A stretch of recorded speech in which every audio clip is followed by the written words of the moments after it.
Bueno, entonces, si se dan cuenta que lo que les decía ahora, ahora me pongo a pensar que, ahora les decía que si a uno le explican esto sin mostrarle que al final voy a entender una nevera y a entender una termoeléctrica, uno se marea o se mama o se indispone, se predispone con toda esta teoría, ¿sí? Porque uno dice, pero toda esta mierda, ¿para qué? Perdóneme que se lo diga así tan frentero, yo no sé si peco por ser tan directo para hablar en ese sentido, pero cuando a usted este tipo de cosas no se le explican así, usted en algún momento bota la toalla y dice, no, toda esta mierda tiene mamá. Y sí, tiene toda la razón, porque uno no sabe para dónde va, ¿sí? Ahora, a este punto usted ya sabe que es un vapor sobrecalentado. No. ¿Usted sabe que es un líquido saturado? No. ¿Se acuerda cuando vimos los ejemplos de las aplicaciones y usted sacó una lista de palabras que no entendía? Ok, entonces en ese caso usted inmediatamente, ahora sí vamos a entrar a eso. Bueno, ¿y qué es eso? ¿Qué es eso? Pero teníamos que entender primero la relación con las propiedades. Entonces, lo primero que vamos a definir es el concepto de sustancia pura. Resulta que los fluidos con los que trabaja la termoeléctrica, los fluidos con los que trabaja la nevera se llaman en termodinámica sustancias puras. Y vamos a ver a qué hacen referencia con sustancia pura. Entonces,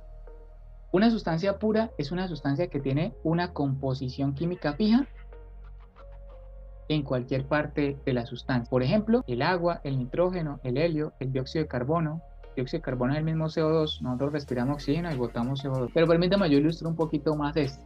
¿Listo? Por ejemplo, yo tengo un recipiente con nitrógeno, voy y mido, por aquí tomo una muestra de nitrógeno, yo digo, bueno, ¿qué composición química tiene esto? Y me aparece N2. Y si tomo por aquí un pedacito por acá, ¿y qué me aparece? N2. Y por aquí tomo un pedacito, aparece N2. O sea, tiene la misma composición química en cualquier parte que yo tome el fluido, N2. Listo, ese es un ejemplo de un fluido gaseoso. El aire, por ejemplo, aunque es una mezcla de nitrógeno, N2, oxígeno, O2 y otros elementos, también se puede considerar una sustancia pura. O sea, yo voy, tomo en un recipiente de aire y mido aquí qué hay, seguramente va a haber 78% de N2 más 21% de O2 más 1% de otras cosas. Pero si lo mido por acá, me sale lo mismo, 78% de N2 más 20. O sea, tiene una composición química en cualquier parte que yo mide su composición química, me aparece exactamente lo mismo. Eso es una sustancia pura. ¿Listo? Voy a mostrarle que no es una sustancia pura. Por ejemplo, el agua y el aceite. Si yo voy y mido acá la composición química de aquí y mido la de acá, de pronto aquí me da H2O. Y aquí me da, no sé, H2O con aceite. No sé cuál será la composición del aceite. Y ahí, en ese caso, no estaremos hablando de una sustancia pura. Sencillo, no voy a ahondar más, pero creo que se entendió. Solo dígame ahí en el chat o hágamelo saber alguien con un micrófono. Sí, pero le entendí muy rápido. Señor. Creo que ahí queda súper clarísimo qué va a ser una sustancia pura y qué no. Bueno, dentro de las sustancias puras, entonces nosotros vamos a tratar con muchas, pero hoy vamos a comenzar con dos muy particulares. El agua, que es la de la termoeléctrica, aunque hay termoeléctricas que también funcionan con aire, agua y refrigerante 134A. ¿De qué dijimos que es el refrigerante 134? ¿Fluido de qué?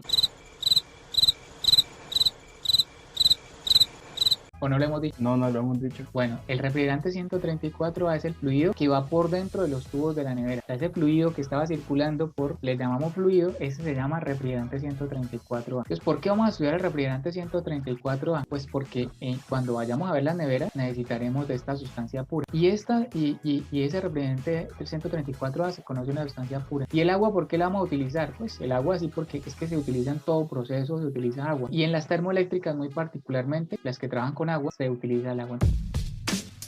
Entonces por eso nos vamos a concentrar inicialmente en estos dos fluidos. Lo que yo diga para un fluido va a suceder exactamente o se aplica también para el otro. Así usted de pronto solo me ve hablando del agua, lo que aplica para el agua aplica para el refrigerante 134. Entonces, listo. Voy a decir otras cositas adicionales sobre las sustancias puras. Primero, voy a poner de ejemplo el agua. Yo el agua la puedo tener en estado líquido, es más, hasta puedo poner una franjita de hielo por acá. Puedo tener por aquí una hielo, agua líquida y vapor. Si yo le mido la composición al hielo química y le mido la composición al líquido y si le mido la composición al vapor, ¿qué composición química va a tener esto? H2O. Entonces no importa que estén en diferente estado, ¿no? O sea, sólido, líquido y gaseoso, desde que tenga la misma composición química, todo el recipiente es una sustancia pura, ¿listo? Así estén en diferente, ¿cómo le llamaban eso de sólido, líquido y gaseoso en la universidad? Perdón, en el colegio. ¿Estado de la materia? El estado de la materia, exacto. Así esté en diferente estado de la materia, desde que todo tenga la misma composición química, todo en su conjunto es una sustancia pura. El aire, yo dije que el aire es una sustancia pura, pero en estado gaseoso. O sea, si el aire está en estado gaseoso, solito en estado gaseoso, es una sustancia pura. Pero si yo tomo aire en un recipiente, de pronto le bajo la temperatura, para cuando uno le baja la temperatura, los fluidos los comienza a condensar, puede volver sólidos también, entonces le bajo la temperatura. Y cuando le comience a bajar la temperatura, seguramente una parte de ese aire se me va a volver líquido, pero como el aire es un compuesto de nitrógeno, creo que 78% dijimos, como más no sé cuánto de oxígeno, más 1% de otros. Entonces, pues, ¿quién se me va a enfriar primero? No sé, de pronto el nitrógeno, de pronto el oxígeno. Entonces, al final, el líquido que se me está formando aquí, vamos a suponer, es de nitrógeno. Y si yo miro en su conjunto, el recipiente no es una sustancia pura. Arriba, ¿solo el aire? Sí. ¿Solo el aire solito o gaseoso? Sí, de pronto es una sustancia, sí es una sustancia pura. Pero ya en su conjunto, todo el recipiente no, porque arriba será esto y abajo de pronto será, la primero que se me forma líquido será el nitrógeno, ¿sí? A ver, aquí que ese proceso es lo que se le conoce como un licuado, es cierto, un licuado. Licuado es muy buena apreciación. Un licuado es volver un fluido gaseoso, volverlo líquido, un licuado. Entonces, repito, el aire como tal, si es solito el aire en estado gaseoso, es una sustancia pura que la vamos a analizar más adelante. No hoy, no creo que hoy nos dé, pero en su conjunto, si llegamos a hacer ese licuado y se me forma aire arriba y abajo líquido, seguro el líquido no tiene la misma composición de la parte de arriba. Entonces, en su conjunto el aire, aquí en este caso no sería una sustancia pura en su conjunto, en cambio el agua sí, así esté en diferentes estados de la materia. Bueno, eso me parece que también es importante mencionar. Siguiente, ahora usted conoce los estados de la materia, usted mismo me lo acabo de decir, súper juicioso en eso, sólido, líquido y gaseoso, ¿cierto? Usted conoce los estados de la materia. ¿Qué voy a decir yo adicional a esto? Voy a decir un par de cositas sobre los estados de la materia. Número 1, que hay fluidos o hay sustancias que a temperatura, presión ambiente, o sea, usted sale de su casa o en su propia casa a temperatura y presión medioambiental, por su propia naturaleza van a estar en estado sólido, como el cobre, en su estado a temperatura y presión ambiente está en estado sólido, mientras que el mercurio va a estar en estado líquido, el agua también, el agua a temperatura y presión ambiente va a estar en estado líquido. El mercurio, que es un metal líquido, de pronto usted lo ha visto en los termómetros, lo ha visto en los laboratorios de química o en la clase de viscosidad. Cuando di la clase de viscosidad les mostré ahí como en un videito también una especie de mercurio, ese no era mercurio, pero se parecía mucho. Y hay otros fluidos en estado, digamos, ambiente, en el aire. Recuerda que el aire tiene una composición de N2 bastante grande, como el 78% es nitrógeno. Entonces, a estado ambiente, el nitrógeno se encuentra en estado gaseoso. Hay fluidos que están en diferentes estados porque tienen diferente naturaleza. Ahora, lo que de pronto usted no sabe, y tal vez es lo nuevo, aquí es donde estoy tratando de poner las bases. Mira lo que voy a hacer.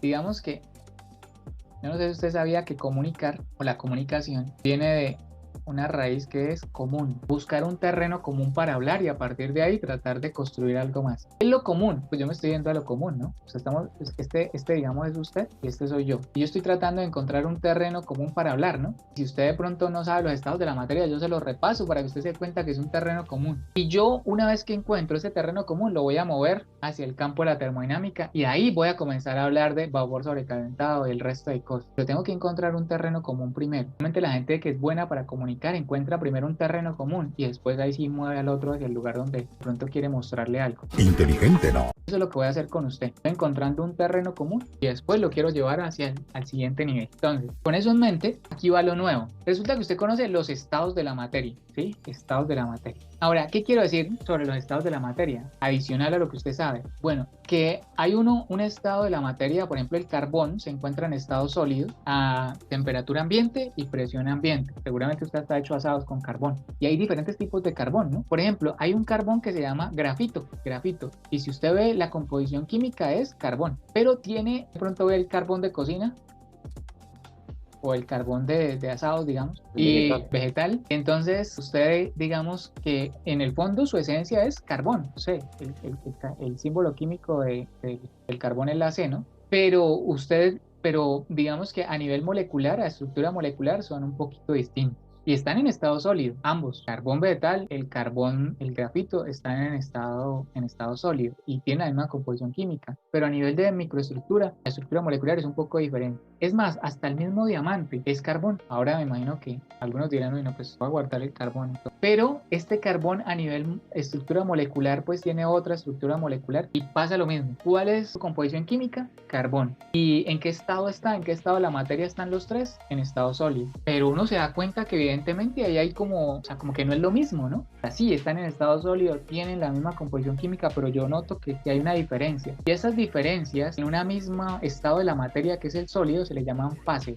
Entonces es el mismo carbón en diferentes fases. Y entonces ahí es donde aparece algo que se llaman las fases de una sustancia pura. ¿Vale? Hasta aquí me estoy haciendo entender, o ya lo enredé, o ya lo perdí, o todavía me sigue. Profe, va un poquito rápido, pero todavía lo tengo ahí, todavía lo veo. ¿Sí o no? ¿Todavía me siguen o no? Sí, profe, que como tal todo puede variar dependiendo como tal de la organización de los átomos. ¿cierto? Entonces, usted podría decir esto está en estado sólido, pero uno dice, pues sí, está en estado sólido, pero se queda como corto decir que está en estado sólido. Entonces, sí, está en estado sólido, pero en otra fase, en otra estructura molecular diferente. Entonces, a eso se le llaman fases en termodinámica y ahí es donde va a aparecer ahora más adelante lo de, ¿por qué decíamos líquido saturado? Líquido comprimido, vapor saturado. Al fin y al cabo, el vapor no es un estado gaseoso. Entonces, ¿por qué decía vapor sobrecalentado? Bueno, porque quería decir que está en otra fase. Pareciera que está en estado gaseoso, pero como que tiene algo adicional, una estructura molecular diferente. Bueno, creo que esto nos sirve entonces ahora sí para hablar de eso que decíamos en la nevera. Estas palabras que usted de pronto no entendió, se las voy a explicar aquí. Pero voy a parar aquí la grabación y lo voy a explicar en el siguiente video.